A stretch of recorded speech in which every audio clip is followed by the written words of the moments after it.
ಅಭಿವೃದ್ಧಿ ನಿಗಮದ ಅಧ್ಯಕ್ಷರಾಗಿರ್ತಕ್ಕಂಥ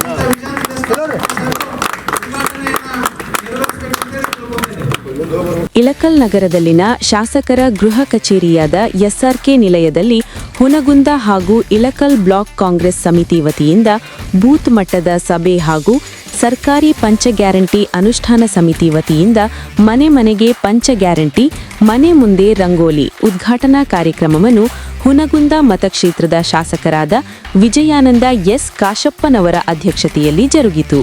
ಈ ದೇಶ ಸ್ವತಂತ್ರ ಆಗವತ್ನಾಗ ಎಷ್ಟು ತ್ರಾಸಿತ್ತು.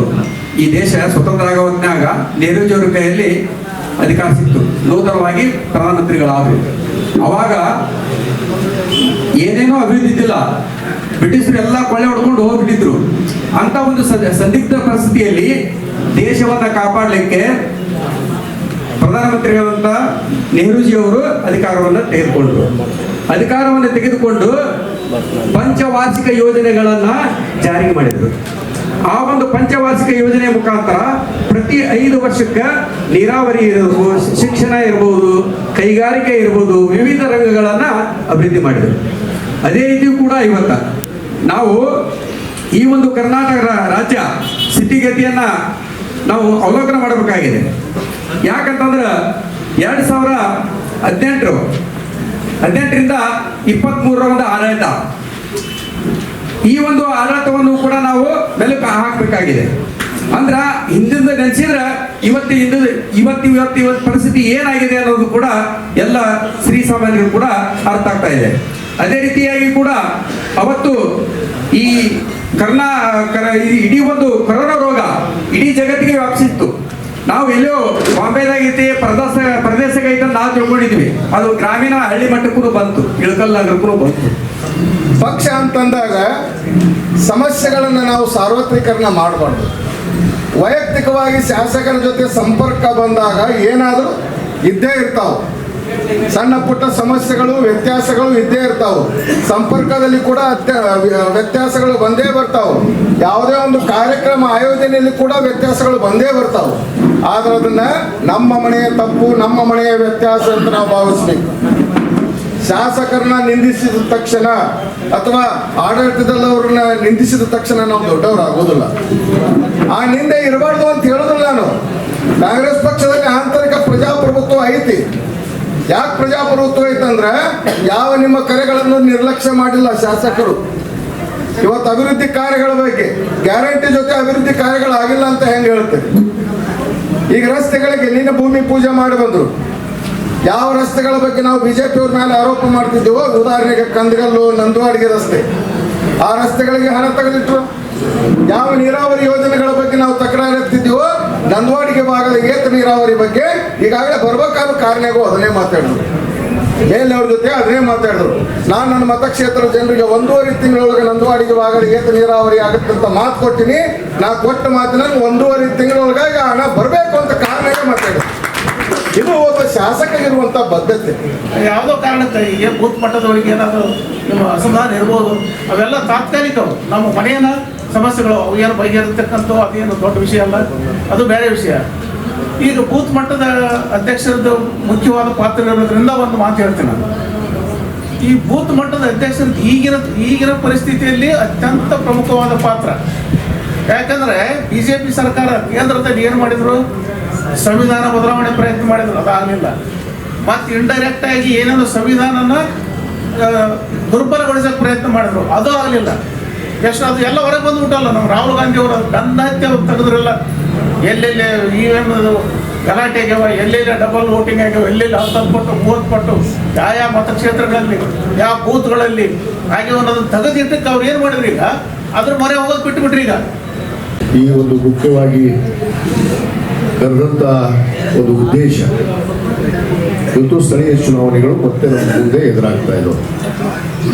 ಅದು ನಗರಸಭೆ ಇರ್ಬೋದು, ಪುರಸಭೆ ಇರ್ಬೋದು, ಪಟ್ಟಣ ಪಂಚಾಯತ್ ಇರ್ಬೋದು, ಗ್ರಾಮ ಪಂಚಾಯತಿಗಳು ಮತ್ತು ಜಿಲ್ಲಾ ಪಂಚಾಯತ್, ತಾಲೂಕು ಪಂಚಾಯತಿ ಕೂಡ ಬಹುತೇಕ ದಿನಾಂಕ ನಿಗದಿ ಆಗಿಲ್ಲ.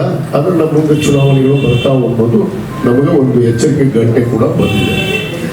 ಆ ಒಂದು ನಿಟ್ಟಿನಲ್ಲೇ ದೇಶದಲ್ಲಿ ಈಗಾಗಲೇ ಅನೇಕ ಸಮಸ್ಯೆಗಳ ಕುರಿತು ಈಗಾಗಲೇ ನಮ್ಮ ಗದ್ದರಗಿರಿಯವರು, ನಮ್ಮ ಶರಣಪ್ಪನ ಅಬ್ದಾಳ್ ಅವರು ಮಾತಾಡಿದ್ದಾರೆ.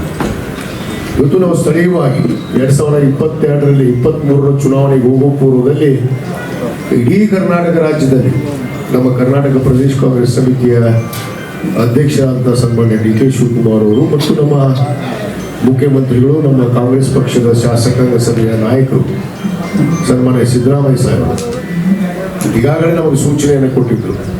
ಮತದಾರ ಪಟ್ಟಿಯನ್ನು ಯಾವ ರೀತಿ ಪರಿಷ್ಕರಣೆ ಆಗುತ್ತೆ, ಯಾವ ರೀತಿ BLA 2 ಅಂತೇಳಿ ತಾವು ಏನು ಬೂತಿಗೆ ಒಬ್ಬೊಬ್ಬರು ನೇಮಕ ಆಗಿದ್ರಿ, ಅವರ ಜವಾಬ್ದಾರಿಗಳೇನು ಅನ್ನೋದ್ರ ಬಗ್ಗೆ ನಾವು ಅನೇಕ ಸಭೆಗಳನ್ನು ಮಾಡಿ ತಮಗೆಲ್ಲ ಅದರ ಮಾರ್ಗದರ್ಶನವನ್ನು ಕೂಡ ನೀಡಿದ್ವಿ. ಅದೇ ರೀತಿ ಇವತ್ತು ದೇಶದಲ್ಲಿ ಮತ ಚೋರಿ ಆಗಿದ್ದಂಥದ್ದು ಸತ್ಯ. ಇವತ್ತು ಬೇರೆ ಬೇರೆ ರಾಜ್ಯದಲ್ಲಿ ಆಗಿದೆ, ನಮ್ಮ ರಾಜ್ಯದಲ್ಲಿ ಕೂಡ ಅನೇಕ ಕ್ಷೇತ್ರದಲ್ಲಿ ಕೂಡ ಆಗಿದೆ. ಆಳಂದದಲ್ಲಿ ಆಗಿದೆ, ಬೆಂಗಳೂರಿನಲ್ಲಿ ಆಗಿದೆ, ಮಾದೇವಪುರದಲ್ಲಿ ಆಗಿದೆ. ಆ ರೀತಿ ಆಗಿದೆ. ಈ ಚುನಾವಣೆಯನ್ನು ನೀವೆಲ್ಲ ನಾನು ಹೇಳಿದೆ, BLAಗಳು BLA 2 ಇವತ್ತು BLA 1 ನಾನು, BLA 2 ನೀವು. ಅಂದರೆ BLA 2 ಒಬ್ಬ ಬೂತ್ ಮಟ್ಟದ ಏಜೆಂಟು ಇವತ್ತು ಒಬ್ಬ MLA ಮಾಡಬಹುದು ಅನ್ನೋದಕ್ಕೆ ನಾನೇ ಉದಾಹರಣೆ ನಾನು ಅವತ್ತು ಕೂಡ ಹೇಳಿದ್ದೆ. BLA makes MLA. ಆ BLA ನಾನು ದೇವರು ಪದವಿಯನ್ನು ಕೊಟ್ಟಿದ್ದೆ. ನಿಜವಾದ ದೇವರು ಯಾರೋ ಹಣೆ ಬರ ಬರೆಯೋದಿಲ್ಲ, ನಾವು ಬರ್ಕೊಂಡಿವಿ. ಹಂಗ ಅಂತೀವಿ, ಅದು ಲೋಕಾರೂಢಿ ಒಳಗೆ ಹಣೆ ಬರ ಬರೋಣ, ಹಂಗೆ ಬರೋಣ, ಹಿಂಗೆ ಬರೋಣ, ಅಲ್ಲಿ ಗೆರಿ ಬಂದವು, ಇಲ್ಲಿ ಗೆರಿ ಬಂದವು ಅಂತೇಳಿ. ಅವೆಲ್ಲ ಸುಳ್ಳು. ನಿಜವಾದ ಗೆರಿ ಯಾರು ಬರ್ದಾರ ಅಂದ್ರೆ ನಮ್ಮ BLAಗಳು ಬರ್ದಾರ, ನಮ್ಮ ತಾಲೂಕಿನ ನೀವು ಹಣೆ ಬರ ಬರದ್ರಿ. ಆ ನಿಟ್ಟಿನಲ್ಲಿ ಇವತ್ತು ಬರುವಂಥ ಚುನಾವಣೆಯ ಒಂದು ಹಣೆ ಬರವನ್ನು ಕೂಡ ನಾವು ಬರೆಯಬೇಕು. ಯಾವಾಗ ಬರೆಯಕ್ಕೆ ಸಾಧ್ಯ? ನಮ್ಮ ಬೂತ್ ಮಟ್ಟದ ಇವತ್ತೇನು ಅಧ್ಯಕ್ಷರು ಅಂತೀವಿ ನಾವು, ಬೂತ್ ಮಟ್ಟದ ಅಧ್ಯಕ್ಷರು BLA 2 ನೀವು ಆ ಹಣೆ ಬರವನ್ನು ಬರೆಯುವಂಥ ಶಕ್ತಿಯನ್ನು ಹೊಂದಿದ್ದೀರಿ. ಯಾಕಂದರೆ ಮತದಾರ ಪಟ್ಟಿಯನ್ನು ಪರಿಷ್ಕರಣೆ ಮಾಡುವಂಥ ಸಂದರ್ಭದಲ್ಲಿ ಇವತ್ತು ಎಷ್ಟೋ ಕೋಟಿ ಸೇರಿದ್ದು ಕೂಡ ಉದಾಹರಣೆ ಇದೆ. ಮೊನ್ನೆ ಎಲ್ಲೋ ಒಂದು ಕಡೆ ಮುರುಡಿ ಗ್ರಾಮದ್ದು ಒಂದು ಸುದ್ದಿ ಬಂತು. ಅದನ್ನೇನು ನಾವು ಮತ ಚೋರಿ ಮಾಡಿಬಿಡ್ತೀವಿ, ನಾವು ಓಟು ಕಳುಮಣ ಹಾಕ್ಸ್ಕೊಂಡ್ಬಿಟ್ಟಿವಿ ಅನ್ನೋ ಜನ ಈ ವಿರೋಧ ಪಕ್ಷದವರು ಮಾತಾಡಿದರು. ಆವಾಗ ವಿರೋಧ ಪಕ್ಷದವರಿಗೆ ನಾವು ಉತ್ತರ ಕೊಟ್ಟಿವಿ, ನೀವು ನೋಡಿರಿ. 2025ರಲ್ಲಿ, ಏನು 23ರಲ್ಲಿ ಆಗಿದ್ದಲ್ಲ, 25ರಲ್ಲಿ ಮತದಾರ ಪಟ್ಟಿ ಪರಿಷ್ಕರಣೆ ನಡೆದೈತಿ. ನಡೆದಂಥ ಸಂದರ್ಭದಲ್ಲಿ ಅಲ್ಲಿ 18 ವರ್ಷ ಆಗಲಾರ್ದವರು ಕೆಲವಷ್ಟು ಅರ್ಜಿ ಹಾಕಿದ್ದಾರೆ. ಅದನ್ನು ಪರಿಶೀಲನೆ ಮಾಡುವಂಥದ್ದು ಅಧಿಕಾರ BLAಗಿರುತ್ತೆ. BLA ಸರ್ಕಾರ ನೇಮಕ ಮಾಡಿದ ಒಬ್ಬ ಶಿಕ್ಷಕರಿರ್ತಾರೆ. ಅವರು ಅದನ್ನು ಪರಿಶೀಲನೆ ಮಾಡಬೇಕು. ಅವರು 18 ತುಂಬೆಯೋ ಇಲ್ಲೋ, ಅವನು ಓಟಿಗೆ ಹಾಕೋದಕ್ಕೆ ಅರ್ಹತೆ ಇದೆಯೋ ಇಲ್ಲೋ ಅವರು ಪರಿಶೀಲನೆ ಮಾಡ್ತಾರೆ. ಅವ್ರು ಪರಿಶೀಲನೆ ಮಾಡೋ ಪೂರ್ವದಲ್ಲೇ ಇವರು ಓಟ್ ಚೋರಿ ಮಾಡಿಬಿಟ್ರ, ಓಟ್ ಹಾಕಿಸಿಬಿಟ್ರ ಅನ್ನೋ ವಿಚಾರ ಮಾತಾಡಿದ್ರು. ಆಮೇಲೆ ನಾವು ತರಿಸಿ ನೋಡಿದ್ವಿ, ಅಲ್ಲಿ ಏನೈತಪ್ಪ ತೊಗೊಂಬ ಪೇಪರ್ಸ್ ಕಾಗದಾರ ಅವ್ರು ಅರ್ಜಿ ಸಲ್ಲಿಸಿದ್ದನ್ನು ಸ್ವಲ್ಪ ಪರಿಶೀಲನೆ ಮಾಡುವಂಥದ್ದು ಅಧಿಕಾರಿ ನಾವಲ್ಲ, BLAಗಳಲ್ಲ. BLAಗಳು ನೀವು ಅರ್ಜಿ ಕೊಡ್ಬೋದು, ನೀವು 16 ವರ್ಷದ್ದು ಕೊಡ್ರಿ, 15 ವರ್ಷದ್ದು ಕೊಡ್ರಿ, ಹಾಗಂತ ಕೊಡಬಾರ್ದು. ಕೊಟ್ಟರು ಕೂಡ ಅಧಿಕಾರಿ ಅನ್ನೋದು ಅದನ್ನ ಆ ಅರ್ಹತೆ ಇದೆಯೇ ಇಲ್ಲ ಅನ್ನೋದನ್ನ ಅವರು ಫೈನಲ್ ಮಾಡ್ತಾರೆ. ಅವರು ಮತದಾರ ಪಟ್ಟಿಯಲ್ಲಿ ಸೇರಿಸುವಂತ ಕೆಲಸ ಮಾಡ್ತಾರೆ. ಅದು ಏನೋ ಒಂದು ಕಾರಣಕ್ಕೆ ಅದು ಮತದಾರ ಪಟ್ಟಿಯಲ್ಲಿ ಬಂದಿದೆ, ಅದು ಪರಿಶೀಲನೆ ಹಂತದಲ್ಲಿದೆ, ಇನ್ನೂ ಫೈನಲ್ ಆಗಿರಲಿಲ್ಲ. ಅದಕ್ಕೆ ಇವರು ಓಟ್ ಚೋರಿ ಅಂತೇಳಿ ನಮ್ಮ ಮೇಲೆ ಆಪಾದನೆ ಕೊಟ್ಟರು. ಆದ್ರೆ ಅದಕ್ಕೆ ಉತ್ತರ ಕೊಟ್ಟೆ ನಾನು, ಅದು ಯಾವ ಹಂತದಲ್ಲಿದೆ, ಏನಾಗಿದೆ, ಮತದಾರ ಪಟ್ಟಿಯಲ್ಲಿ ಸೇರೇ ಇಲ್ಲ, ಇನ್ನೂ ಪರಿಶೀಲನೆ ಹಂತದಲ್ಲೇ ಇದೆ. ಅದನ್ನು ಸುಮ್ಮನೆ ವಿನಾಕಾರಣ ಆರೋಪ ಮಾಡಿ ಏನು ಕಾಂಗ್ರೆಸ್ನವ್ರು ಪಟ್ಟಿ ಓಟ್ ಹಾಕಿಸ್ಕೊಂಡೆ ಗೆದ್ದು ಬಿಟ್ಟಿವಿ ಸರಿ ರಾಜ್ಯದಾಗ ನೋಡಿ ಜನ ದೊಡ್ಡ ಜಂಬ ಕೊಟ್ಕೊಂಡು ಏನು ಈ ಸತ್ತ ಓಟ್ ಚೋರಿ ಇಲ್ಲಿ ನೋಡ್ರಿ ಅಂತ ಹೇಳಿ ಭಾರಿ ಮಾತಾಡಿದ್ರು. ಅದಕ್ಕೆ ಹೇಳಿದೆ, ಅಪ್ಪ 7 ಕಡೆ, ಮಗ 7 ಕಡೆ, ಅಪ್ಪ 4 ಕಡೆ, ಇಲ್ಲೇ ಇರ್ಕಲ್ಲಾಗ ಮತ್ತೆ ಬೇರೆ ಕಡೆ ಅಲ್ಲ, ಇಲ್ಲೇ 4 ವಾರ್ಡ್ನಾಗ ಓಟಿಗೆ ಇಟ್ಕೊಂಡಾನ ಪುಣ್ಯಾತ್ಮ ಒಬ್ಬ ಮಾಜಿ MLA ನಾವು. ಮಗಂದು 7 ಕಡೆ ಐತಿ ಓಟಿಂಗ್, ಲೆಕ್ಕೆಳಾಗೈತಿ, ಇರ್ಕಲ್ಲಾಗೈತಿ, 7 ವಾರ್ಡ್ನೇ ಮಾಡ್ಕೊಂಡ್ರು ಓಟು. ಅದನ್ನು ಕೊಟ್ಟೆ ನಾನು. ಓಟು ಇರೋದು ಒಂದೇ ಕಡೆ ಇರಬೇಕು. ಅದು ಇಡೀ ದೇಶದಾಗ ಎಲ್ಲರೇ ಇರಿ ನೀವು ಒಂದೇ ಕಡೆ ಮತದಾನ ಮಾಡಿ, ಅದು ಕಾನೂನು. ಇವರು 4 7 ಕಡೆ ಇಟ್ಕೊಂಡವರು ನಮಗೆ ಬುದ್ಧಿ ಹೇಳಕ್ಕೆ ಬರ್ತಾರೆ. ಅದಕ್ಕೆ ಹೇಳಿದೆ 6 ಅಡದಕ್ಕೆ ಮುಂದೆ 3 ಅಡದಕ್ಕೆ ಏನೋ ಮಾಡಿದ್ರು ಅಂತ ಅದನ್ನ ಹೇಳಂಗಿಲ್ಲ. ಅದಕ್ಕೆ ರಾಜ್ಯ ಚುನಾವಣಾ ಆಯೋಗರು ಬಂದಿದ್ರು ಸರ್, ನಿರಾಧಾರ ಆಯುಕ್ತರು ಬಂದು ಸ್ವತಃ ಇಲ್ಲಿಗೆ ಬಂದು ನಿರಾಧಾರ ಆರೋಪ ನಿರಾಕರಣ ಮಾಡ್ಯಾರ ಅಂತೇಳಿ ಅವರು ಬಂದು ಹೇಳೋದು. ಇಂಥ ದಡ್ಡ ಕೂತಾನಿಲ್ಲ, ಏನು ಮಾಡೋಕ್ಕಾಗಲ್ಲ. ಆದರೆ ಇಂಥ ಪರಿಸ್ಥಿತಿ ಈ ದೇಶದಲ್ಲಿ ನಡೆದಿದೆ, ಸುಳ್ಳಲ್ಲ.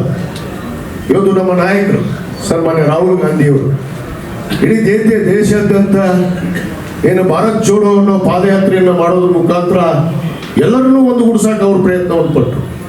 ಚುನಾವಣೆಯಲ್ಲಿ ಸೋಲು ಗೆಲುವು ಸಹಜ, ಆದರೆ ಹೇಗೆ ಗೆಲ್ತಾರೆ ಅನ್ನೋದು ಬಹಳ ಮುಖ್ಯ ಇದೆ. ಇವತ್ತು EVM ಮೇಲೆ ಆರೋಪ ಇದೆ, ಇವತ್ತು ಮತದಾರ ಚೋರಿ ಮಾಡಿದ್ರ ಮೇಲೆ ಆರೋಪ ಇದೆ. ಅನೇಕ ಕಡೆ ಸಾಕ್ಷಿ ಸಮೇತ ನಮ್ಮ ದೇಶದವರಾದ ಯಾವಾಗ ಹೋಗ್ಬೇಕು ನೀವು ನೋಡಿದ್ರಲ್ಲ, 30 ಓಟ ಕೇಳಕ್ಕೆ ನಮ್ಮ ದೇಶದಾಗ ಬಂದ. ಮತ್ತೆ ಹೆಂಗೆ ಹಾಕಿದ್ಲು ಓಟು, ಯಾರು ಪರ್ಮಿಷನ್ ಕೊಟ್ಟರು, ಇದು ಆಗಿಲ್ಲ ಅಂತ ಅವ್ರು ಹೇಳಕ್ಕೆ ಹೋಗ್ತಾರಲ್ಲ. ಚುನಾವಣೆ ಆಯೋಗ ಬಾಯಿ ಮುಚ್ಕೊಂಡು ಕೂತ್ಕೊಳ್ತು, ಅವ್ರು ರಾಜೀನಾಮೆ ಕೊಟ್ಟು ದೇಶನೇ ಬಿಟ್ಟು ಓಡೋಗ್ಬಿಟ್ಟವ ಚುನಾವಣಾ ಆಯೋಗದ ಅಧ್ಯಕ್ಷ. ಈ ಪರಿಸ್ಥಿತಿ ಇವತ್ತು ದೇಶದಲ್ಲಿದೆ. ಯಾಕಂದ್ರೆ ಕೇಂದ್ರ ಸರ್ಕಾರದ ಆಡಳಿತ ಏನಿದೆ ಇವತ್ತು ಕಪಿ ಮುಷ್ಟಿಯಲ್ಲಿ ಎಲ್ಲ ಇಲಾಖೆಯನ್ನ ಚುನಾವಣಾ ಆಯೋಗವನ್ನು ಕೂಡ, ಯಾಕಂದ್ರೆ ಚುನಾವಣೆ ಆಯೋಗವನ್ನ ನಾವು ಯಾರೂ ಮುಟ್ಟವಾಗಿಲ್ಲ, ಅದು ಒಂದು ಸ್ಟ್ಯಾಟ್ಯೂಟರಿ ಬಾಡಿ. ಅದು ಅದಕ್ಕೆ ಆದ ಒಂದು ಸ್ವಂತ ಕಾನೂನು ಇದೆ, ಆ ಕಾನೂನು ನಡೆಯಲ್ಲಿ ಅವ್ರು ನಡೀಬೇಕು. ಆದಾಗಿ ಕೂಡ ಇವತ್ತು ನಮ್ಮ ದೇಶದಲ್ಲಿ ಏನಾಗಿದೆ ಅಂದ್ರೆ ED, CBI, IT, ಈ ಚುನಾವಣೆ ಆಯೋಗ ಮತ್ತು ನ್ಯಾಯಾಂಗ ಕೂಡ ಇವತ್ತು ಈ ಭಾರತೀಯ ಜನತಾ ಪಕ್ಷದ ಕಪಿಮುಷ್ಟಿಯಲ್ಲಿ ಸಿಕ್ಕಂಗಾಗಿದೆ. ಎಲ್ಲ ಹಂತದಲ್ಲಿ ನಮ್ಮನ್ನ ಎದುರಿಸುವಂತ ಮಾಡ್ತಾರೆ. ಇವತ್ತು ನೋಡಿದ್ರಿ ರಾಜ್ಯದಾಗ ಏನೆಲ್ಲಿ ನಮ್ಮ ಶಾಸಕರ ಮನೆ ಮೇಲೆ ರೇಡ್ ಆದವು. ಇವತ್ತು IT ರೇಡ್ ಆಯಿತು, ED ದಾಳಿ ಆಯಿತು, CBI ದಾಳಿ ಆಯಿತು, ಎಲ್ಲ ದಾಳಿಗಳು ಮಾಡ್ತಾ ಇದ್ದಾರೆ. ಆದರೆ ಒಬ್ಬರಾದ್ರೂ BJP ಅವ್ರ ಮನೆ ಮೇಲೆ ದಾಳಿ ಮಾಡಿದ್ರೆ, ಒಬ್ಬರಾದ್ರೂ ಒಬ್ರು ಅವ್ರ ಮಂತ್ರಿ ಮನೆ ಮೇಲೆ, ಯಾರಾದ್ರೂ ಅವ್ರ MLA ಮನೆ ಮೇಲೆ IT, ED, CBI ಹೋಗ್ಬೇಕಲ್ಲ. ಯಾಕದು ಕಾಂಗ್ರೆಸ್ನವ್ರನ್ನೇ ಗುರುತಿಸಿ ಮಾಡೋದು? ಹೆದರಿಕೆ ಹಾಕಿದ್ರು ನಮ್ಗೆ ಈ ಸರ್ಕಾರ ಕೆಡಬೇಕಂತೇಳಿ. ನಮ್ಮ ಸರ್ಕಾರ ಇವತ್ತು ನಿಮ್ಮೆಲ್ಲರ ಬೆಂಬಲದಿಂದ 136 ಸೀಟ್ ನಿಚ್ಚಳ ಬಹುಮತದಿಂದ ಇವತ್ತು ನಾವು ಗೆದ್ದಿದ್ದೀವಿ. ನಾವು ಹಿಂಭಾಗದಿಂದ ಯಾವತ್ತೂ ಸರ್ಕಾರ ಮಾಡಕ್ ಹೋಗಿಲ್ಲ. ಆದ್ರೆ BJP ಅವರು ಈ ರಾಜ್ಯದಲ್ಲಿ ಎಷ್ಟು ಸಾರಿ ಸರ್ಕಾರ ಮಾಡಿದಾರೆ, ಹಿಂಭಾಗದಿಂದ ಮಾಡಿದಾರೆ. ನಿಚ್ಚಳ ಬಹುಮತ ಜನ ಕೊಟ್ರ ಒಂದ್ ದಿವಸ ಆದ್ರೂ ಇವರು 116 ಸೀಟ್ ಗೆದ್ದಾರ. ಈ ರಾಜ್ಯದಲ್ಲಿ 116 ಸೀಟ್ ಬೇಕು, 116 ಸೀಟ್ ಇವ್ರು ಗೆದ್ದಾರ. ಗೆದ್ದಿದ್ದು ಇತಿಹಾಸ ತೋರಿಸ್ರಿ ಈ ರಾಜ್ಯದವ್ರಿಗೆ. ಆದ್ರೆ ಗೆಲ್ಲೋದಕ್ಕೆ ಸಾಧ್ಯ ಇಲ್ಲ ಅನ್ನೋದಕ್ಕೆ ಈ ಓಟು ಚೋರಿ ಮಾಡುವಂಥದ್ದು, EVM ಸೆಟ್ಟಿಂಗ್ ಮಾಡುವಂಥದ್ದು ಈ ದೇಶದಲ್ಲಿ ನಿರಂತರವಾಗಿ ಕಳೆದ ಈ ನರೇಂದ್ರ ಮೋದಿಗೆ 11 ವರ್ಷ 12 ವರ್ಷಕ್ಕೆ ಅವಧಿ ಮಾಡ್ತಾ ಇದಾರ. ಇವರೆಲ್ಲ ಗೆದ್ದಿದ್ದು ಕೂಡ ಈ ಓಟ್ ಚೋರಿ ಯಂತ್ರಣ ಮತ್ತು EVM ಸೆಟ್ಟಿಂಗ್ ನಿಂತರ ಗೆದ್ದಾರ ಅನ್ನೋ ಮಾತನ್ನು ಬಹಳ ಸ್ಪಷ್ಟವಾಗಿ ಹೇಳಕ್ಕೆ ಇಚ್ಛೆ ಪಡ್ತೇನೆ. ಯಾಕಂದ್ರೆ ಅದು ಕರ್ನಾಟಕ ರಾಜ್ಯದಲ್ಲಿ ಸಾಧ್ಯ ಆಗಲಿಲ್ಲ 2023 ಸಾಧ್ಯ ಯಾಕಾಗಲಿಲ್ಲ ಅಂದ್ರೆ ನಾವೆಲ್ಲ ಎದ್ದು ಕೂತ್ಬಿಟ್ಟಿದ್ವಿ. ಯಾಕಂದ್ರೆ ನಾವು ಬೂತ್ ಮಟ್ಟದ ಕಾರ್ಯಕರ್ತರನ್ನ, PLA ಏಜೆಂಟ್ಗಳನ್ನ ಎಚ್ಚರಿಕೆ ಗಂಟೆ ಹೊಡೆದ್ರಿ, ನೀವು ಒಂದು ಓಟ್ ಸೇರದಂಗೆ ಬಿಡಬಾಡ್ರಿ ಅಂತೇಳಿ ಹೇಳಿದಾಗ ನೀವೆಲ್ಲ ಪ್ರಾಮಾಣಿಕತೆ ನಿಷ್ಠೆಯಿಂದ ಇವತ್ತು ಈ ಪಕ್ಷ ಇವತ್ತು ಈ ರಾಜ್ಯದಲ್ಲಿ ಅಧಿಕಾರಕ್ಕೆ ಬರೋ ಕಾರಣ ಯಾರು ಅಂದ್ರೆ ನಮ್ಮ BLAಗಳು, ನಿಮ್ಮ ಬೂತ್ ಮಟ್ಟದ ಅಧ್ಯಕ್ಷರುಗಳು ಅನ್ನೋ ಮಾತನ್ನು ನಾನು ಗಟ್ಟಿಯಾಗಿ ನಿಮ್ಮಿಂದಲೇ ಇವತ್ತು ಪಕ್ಷ ಅಧಿಕಾರಕ್ಕೆ ಬಂದಿದೆ. ಇವತ್ತು ನಾವು ಚುನಾವಣೆಯ ಪೂರ್ವದಲ್ಲಿ ಏನೇನು ಜನರಿಗೆ ಮಾತನ್ನು ಕೊಟ್ಟಿದ್ವಿ ಆ ಮಾತಿನಂತೆ ಇವತ್ತು ನಡೆದಿದ್ದೇವೆ ಅನ್ನೋ ಮಾತನ್ನು ಬಹಳ ಸ್ಪಷ್ಟವಾಗಿ ಹೇಳಕ್ಕೆ ಇಚ್ಛೆ ಪಡ್ತೀವಿ. ಅದರಲ್ಲಿ ಎರಡನೇ ಮಾತಿಲ್ಲ. ನಾವು ಈ ಗ್ಯಾರಂಟಿ ಕೊಡ್ತೀವಿ ಅಂತಿದ್ವಿ, ಕೊಡ್ತೀವಿ. ಅದಕ್ಕೆ ಅನುಷ್ಠಾನ ಸಮಿತಿಯ ಅಧ್ಯಕ್ಷರನ್ನ ತಾಲೂಕು ಘಟಕದ್ದು ಮಾಡಿದ್ದೀವಿ. ಇವತ್ತು ಸಮರ್ಪಕವಾಗಿ ನಮ್ಮ ತಾಲೂಕಾ ಏನು ಅನುಷ್ಠಾನ ಸಮಿತಿಯ ಅಧ್ಯಕ್ಷರು ಇವತ್ತು ನಮ್ಮ ಅಧ್ಯಕ್ಷ ಶರ್ಮಾ ಆಗಿರ್ಬೋದು, ಮುತ್ತನ್ನ ಕಲ್ಗುಡಿ ಆಗಿರ್ಬೋದು, ಗ್ರಾಮ ಪಂಚಾಯತಿ ಮಟ್ಟದಲ್ಲಿ, ವಾರ್ಡ್ ಮಟ್ಟದಲ್ಲಿ ಸಭೆಗಳನ್ನು ಮಾಡಿ ಎಲ್ಲ ಫಲಾನುಭವಿಗಳಿಗೆ ಇವತ್ತು ಅದು ಅನುಕೂಲ ಆಗಿದೆಯೋ ತಲುಪಿದೆಯೋ ಅನ್ನೋದನ್ನು ಕೂಡ ಪರಿಶೀಲನೆಯನ್ನು ಮಾಡ್ತಾ ಇದ್ದೀವಿ. ಇವತ್ತು ನಮ್ಮ ತಾಲೂಕಿನಲ್ಲಿ ಬಹಳ ಜಿಲ್ಲೆಯಲ್ಲೇ ಹೆಮ್ಮೆ ಪಡಬೇಕು ನೀವು, 98% ಜನಕ್ಕೆ ಇವತ್ತು ನೇರವಾಗಿ ಇವತ್ತು ಈ ಪಂಚ ಗ್ಯಾರಂಟಿ ತಲುಪುವಂಥದ್ದಾಗಿದೆ ಅಂದ್ರೆ ಅದು ಹುಣಗುಂದ ತಾಲೂಕು ಒಂದೇ ಅನ್ನೋ ಮಾತನ್ನು ಬಹಳ ಹೆಮ್ಮೆ ಅಂತ ಹೇಳಕ್ಕೆ ಇಚ್ಛೆ ಪಡ್ತೀವಿ. ಯಾಕಂದ್ರೆ ಅಷ್ಟು ಪ್ರಾಮಾಣಿಕವಾಗಿ ನಾವು ಜನರಿಗೆ ಮುಟ್ಟಿಸುವಂಥ ಕೆಲಸ. ಪಾಪ ಬಹಳಷ್ಟು ಜನ ಎಲ್ಲೋ ಹೆಣ್ಮಕ್ಳು ಗ್ರಾಮೀಣ ಮಟ್ಟದಲ್ಲಿ ಒಬ್ಬೊಬ್ಬರು ಇರ್ತಾರೆ, ಅನಾಥರು, ಅಂಥವ್ರಿಗೆ ಕೂಡ ಇವತ್ತು ನಾವು ಹುಡುಕಿ ಅವರಿಗೆ ಅವಕಾಶವನ್ನು ಕಲ್ಪಿಸುವಂಥ ಕೆಲಸ ನಾವು ಮಾಡಿದ್ದೀವಿ ಅನ್ನೋ ಮಾತನ್ನು ಕೂಡ ನಾನು ಬಹಳ ಹೆಮ್ಮೆಯಿಂದ ಈ ಸಂದರ್ಭದಲ್ಲಿ ಹೇಳಿ, ಇವತ್ತು 5 ವರ್ಷಗಳ ಕಾಲ ಬಹುತೇಕ ನಾವು ಅಧಿಕಾರದಲ್ಲಿ ಇದ್ದೇ ಇರ್ತೀವಿ. ಇವತ್ತು 2.5 ವರ್ಷ ಮುಗಿದಿದೆ, ಇನ್ನು 2.5 ವರ್ಷ ಬಾಕಿ ಇದೆ. ನಾವು ಇನ್ನೇನು ಮಾತನ್ನು ಕೊಟ್ಟಿದ್ವಿ, ಚುನಾವಣಾ ಪ್ರಣಾಳಿಕೆಯಲ್ಲಿ ಒಂದಲ್ಲ ಹಲವಾರು ಮಾತುಗಳನ್ನು ಕೊಟ್ಟಿದ್ದೀವಿ. ನಾವು ಅದರಂತೆ ನಾವು ಕೊಟ್ಟ ಮಾತಂತೆ ನಡೀತೀವಿ ಅನ್ನೊಂದು ವಿಶ್ವಾಸವನ್ನು ಕೂಡ ಇವತ್ತು ವ್ಯಕ್ತಪಡಿಸಿ, ಇವತ್ತು ಮತಕ್ಷೇತ್ರಕ್ಕೆ ಅಭಿವೃದ್ಧಿಗೆ ನಾನು ಪುಸ್ತಕ ಕೂಡ ಬಿಡುಗಡೆ ಮಾಡ್ತೀನಿ. ಬಹುತೇಕ 3 ವರ್ಷದ ಪುಸ್ತಕ ಬಿಡುಗಡೆ ಮಾಡ್ತೀನಿ ಈ ಸರಿ. ಇನ್ನು ಒಂದು 4 ತಿಂಗಳಲ್ಲಿ ಒಂದು ಪುಸ್ತಕ ಬಿಡುಗಡೆ ಮಾಡ್ತೀವಿ. ಇವ್ರು ಮಾತಾಡ್ತಾರಲ್ಲ, ಮತ್ತೆ ಇನ್ನು 5 ವರ್ಷದ ಬಿಡುಗಡೆ ಮಾಡಿದ್ದೆ ನಾನು. 5 ವರ್ಷದ ನಾನು ಓಪನ್ ಆಗಿ ಅವ್ರಿಗೆ ಚಾಲೆಂಜ್ ಮಾಡಿದ್ದೆ ನಾನು ವಿರೋಧ ಪಕ್ಷದವರಿಗೆ. ಇದ್ರಾಗ ಒಂದು ತಪ್ಪೈತೆ ಅಂತ ನೀವು ತೊಗೊಂಡು ನಾನು ಬಂದು ತೋರಿಸಿ, ನೀವು ಮುಖದ್ದಮೆ ಹೂಡ್ರಿ, ನಿಮ್ಮ ಮೇಲೆ ಕಂಪ್ಲೇಂಟ್ ಮಾಡ್ರಿ ಅಂತ ಹೇಳಿದ್ದೆ. ಒಂದು ಮಾಡೋ ತಾಕತ್ತಾಗಲಿಲ್ಲ. ಅಷ್ಟು ಅನುದಾನ ತಂದಿದ್ವಿ, ನಾವು ಕೆಲಸವನ್ನು ಕೂಡ ಮಾಡಿದ್ವಿ. ಈ ಸಾರಿ ಕೂಡ ನಾನು 3 ವರ್ಷದ ಪುಸ್ತಕವನ್ನು ಇನ್ನು 4 ತಿಂಗಳಲ್ಲಿ ಬಿಡುಗಡೆ ಮಾಡ್ತೀನಿ. ಎಷ್ಟು ಮನಿ ತಂದ್ವಿ, ಎಷ್ಟು ರೋಡ್ ಮಾಡಿದ್ವಿ, ಎಷ್ಟು ಕುಡಿ ನೀರಿನ ಯೋಜನೆ ಮಾಡಿದ್ದೀವಿ, ಇಳಕಲ್ ಹುನಗುಂದ ಸೇರಿ ಏನೇನು ಮಾಡಿದ್ದೀವಿ ಅನ್ನೋದು ಒಂದು ಪಟ್ಟಿನೇ ಐತಿ ನನ್ನ ಹತ್ರ. ಇಷ್ಟು ಉದ್ದ ಪಟ್ಟಿ ಐತಿ. ಅದರ ಪುಸ್ತಕದಾಗ ಬಿಡುಗಡೆ ಮಾಡಿದಾಗ ಗೊತ್ತಾಗುತ್ತೆ, ನೀವು ಓದ್ರಿ ಎಷ್ಟು ಅನುದಾನ ನಮ್ಮ ಕ್ಷೇತ್ರಕ್ಕೆ ಬಂದೈತಿ. ಮತ್ತು ಅದ್ರ ಜೊತೆ ಗ್ಯಾರಂಟಿಗೆ ಬರುವಂಥ ಅನುದಾನ 5 ಗ್ಯಾರಂಟಿಗಳಿಗೆ ಒಂದು ವರ್ಷಕ್ಕೆ 318 ಕೋಟಿ ರೂಪಾಯಿ ಹುನಗುಂದ ಮತಕ್ಷೇತ್ರಕ್ಕೆ ಅನುಷ್ಠಾನದಿಂದ ಬರ್ತೈತೆ ಅನ್ನೋ ಮಾತನ್ನು ಕೂಡ ಹೇಳಕ್ಕೆ ಇಚ್ಛೆ ಪಡ್ತೀನಿ.